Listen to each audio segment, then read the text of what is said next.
जितना बड़ा ड्रीम होगा उतनी बड़ी प्रॉब्लम होगी, जितनी बड़ी प्रॉब्लम होगी उतनी बड़ी सक्सेस होगी। हेलो दोस्तों, नमस्कार।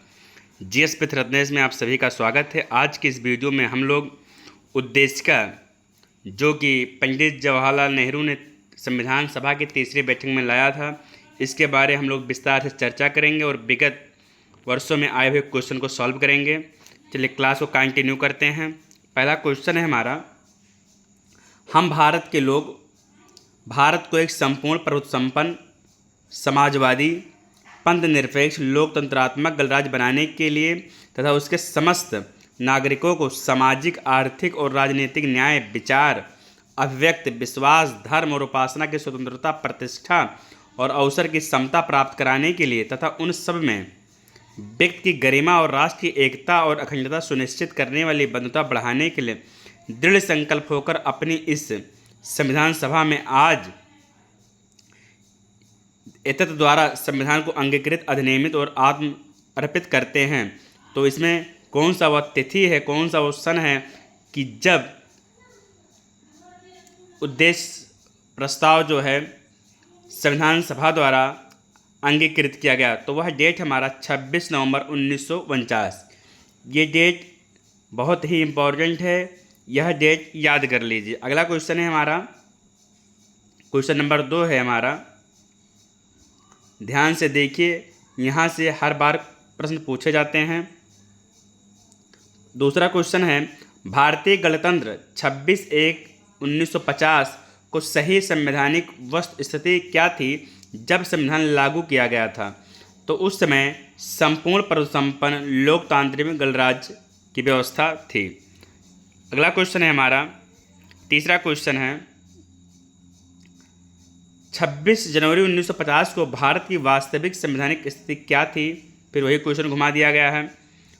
तो अभी मैंने बताया है कि संपूर्ण प्रभुत्व संपन्न लोकतंत्रात्मक गणराज्य, बी ऑप्शन हमारा सही होगा। तीसरा क्वेश्चन है, भारत के संविधान के निर्माताओं का मत निम्नलिखित में किसमें प्रतिबिंबित होता है? तो उद्देशिका में होता है। किसमें? उद्देशिका में होता है। व्याख्या जरूर देखिए, व्याख्या जानना जरूरी है। भारत के संविधान के निर्माताओं का मत उद्देशिका में प्रतिबिंबित होता है। यह संविधान निर्माताओं की मन स्थिति को समझने की एक कुंजी है। यह संविधान निर्माताओं के सिद्धांतों एवं आदर्शों को प्रदर्शित करता है। संविधान की प्रस्तावना ने देश की नीयत को आकार देने में प्रमुख भूमिका निभाई है। 13 दिसंबर 1946 को संविधान सभा के समक्ष जवाहरलाल नेहरू द्वारा प्रस्तुत उद्देश्य प्रस्ताव 22 जनवरी 1947 को पारित किया गया। इसे परिवर्तित करके संविधान की प्रस्तावना के रूप में एक्सेप्ट किया गया। अगला क्वेश्चन है हमारा, ये भी क्वेश्चन कई बार पूछा गया है पीसीएस में। भारत के संविधान की प्रस्तावना में कितने प्रकार के न्याय, स्वतंत्रता, समानता एवं भ्रातृत्व उसी क्रम से उल्लेख किया गया है जैसे कि प्रस्तावना में है? तो इसका सही उत्तर होगा 3, 5, 2, 1। ऐसे आप याद कर लीजिए 35, 21। अगला क्वेश्चन है हमारा,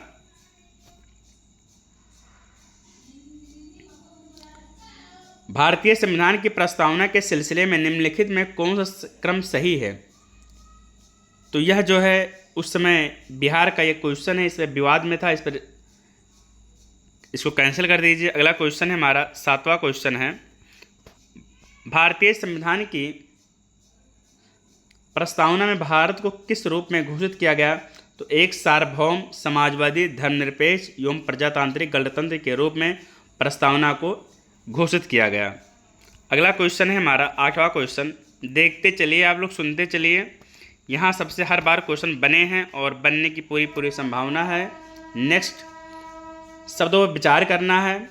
इसमें हमारा सही कालक्रमानुसार सेट करना है कौन सा सीरियल इसमें सही है। तो सबसे पहले हमारा आएगा सार्वभौमिक, उसके बाद समाजवादी, फिर धर्मनिरपेक्ष एवं प्रजातांत्रिक। विकल्प ए हमारा सही होगा, इसको स्क्रीनशॉट कर लीजिए।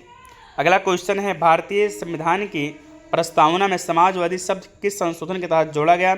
वेरी इंपॉर्टेंट, डबल स्टार लगा लीजिए। यह जो है सही उत्तर हमारा 42वां संविधान संशोधन कब हुआ था? 1976। कब हुआ था? 42वां 1976 हुआ था, 44वां 1978 में हुआ था। कैसे आप याद रखेंगे सन? तो 4 और 2 6 होता है, 4 4 8 होता है। तो 42वां संविधान 1976 और 44वां 1978, 7 यहाँ लगा दीजिए, 7 यहाँ लगाए, ऐसे आपको याद रखना है। अगला है 10वां क्वेश्चन है हमारा। हाँ, आप लोगों की एक शिकायत है कि वीडियो जो है साफ़ नहीं दिखती, तो आप लोग जब भी वीडियो देखिए तो क्वालिटी जो है 360 पर कर लिया करें, उसके बाद वीडियो आनंद के साथ देखिए और नोट करते चलिए। अगला क्वेश्चन है हमारा, कौन सा 42वां संविधान संशोधन के माध्यम से भारत के संविधान की प्रस्तावना में जोड़ा गया? अभी मैंने बताया हूँ, समाजवाद पंथ निरपेक्ष। कब हुआ था? 1976 में। कौन सा संविधान संशोधन? तो 42वां था। अगला क्वेश्चन है हमारा 11वां क्वेश्चन है, भारतीय संविधान की प्रस्तावना में धर्मनिरपेक्ष व समाजवादी कब जोड़ा गया? फिर वही क्वेश्चन आ गया, तो 42वां संविधान संशोधन के द्वारा। अगला क्वेश्चन है हमारा, कौन भारत को धर्मनिरपेक्ष राज्य वर्णित करता है? तो संविधान की प्रस्तावना, संविधान की प्रस्तावना। अगला क्वेश्चन है हमारा, निम्नलिखित शब्दों में कौन सा शब्द 1975 में भारतीय संविधान की प्रस्तावना में सम्मिलित नहीं था? तो अखंडता नहीं था। इसका व्याख्या देखिए, व्याख्या भी नोट करते चलिए। भारतीय संविधान की प्रस्तावना में समाजवादी पंथ निरपेक्ष और अखंडता शब्द 42वां संविधान संशोधन 1976 के द्वारा ये तीनों शब्द जोड़े गए हैं। कौन कौन सा? समाजवादी, पंथ निरपेक्ष और अखंडता शब्द जोड़े गए हैं किस संविधान संशोधन द्वारा? 42वां। अगला है, कौन सा शब्द 42वां संवैधानिक संशोधन द्वारा प्रस्तावना में जोड़े गए? अभी मैं बताया हूँ, समाजवाद, पंथ निरपेक्ष, प्रभुसंपन्न। ग्राम स्वराज शब्द का उल्लेख नहीं किया गया है, तो 1 3 4 विकल्प 1 एवं 3 होगा। समाजवाद एवं पंथ निरपेक्ष संपूर्ण प्रभुसंपन्न नहीं है।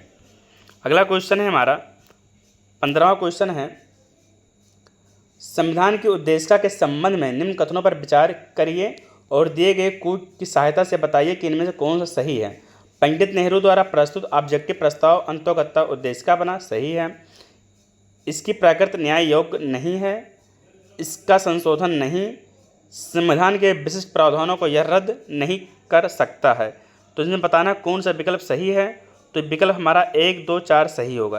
पहला सही है, दूसरा सही है और चौथा सही है। ठीक। अगला क्वेश्चन है हमारा, ध्यान से देखिए, संविधान की प्रस्तावना का विधिक स्वरूप क्या है? तो यह विधिक स्वरूप है, यह लागू नहीं किया जा सकता है। अगला है, भारतीय संविधान की उद्देशिका में संशोधन किया गया था, तो 42वां संविधान संशोधन के द्वारा संशोधन किया गया था। समाजवादी शब्द कब जोड़ा गया? तो 42वां संविधान संशोधन के द्वारा जोड़ा गया, मैं बताया हूँ अभी। अगला क्वेश्चन है,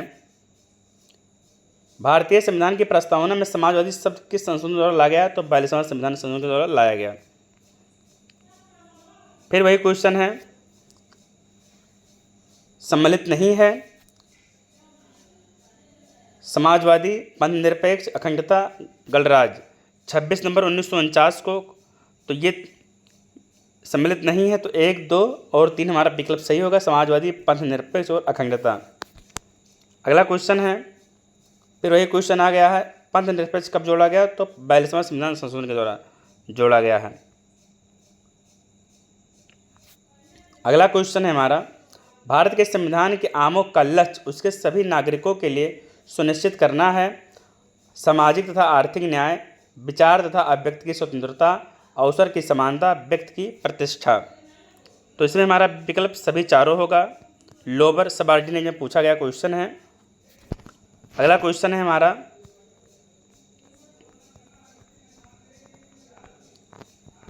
ये आप छोड़ दीजिए, इसको करिए। भारत में लौकिक सार्वभौमिकता है क्योंकि संविधान की प्रस्तावना आरंभ होती है हम भारत के लोग के शब्दों से। अगला क्वेश्चन है हमारा, हम भारत के लोग, be the people of India शब्दों का प्रयोग भारतीय संविधान में कहाँ लिया गया है? तो यह जो है संविधान की प्रस्तावना से लिया गया है। तो आज के इस वीडियो में हम लोग प्रस्तावना के बारे में अध्ययन किए हैं इतना आप कर लेंगे तो एक भी क्वेश्चन आपका छूटेगा नहीं। मिलते हैं नई वीडियो में, नई वीडियो के साथ मिलते हैं। जय हिंद, जय भारत।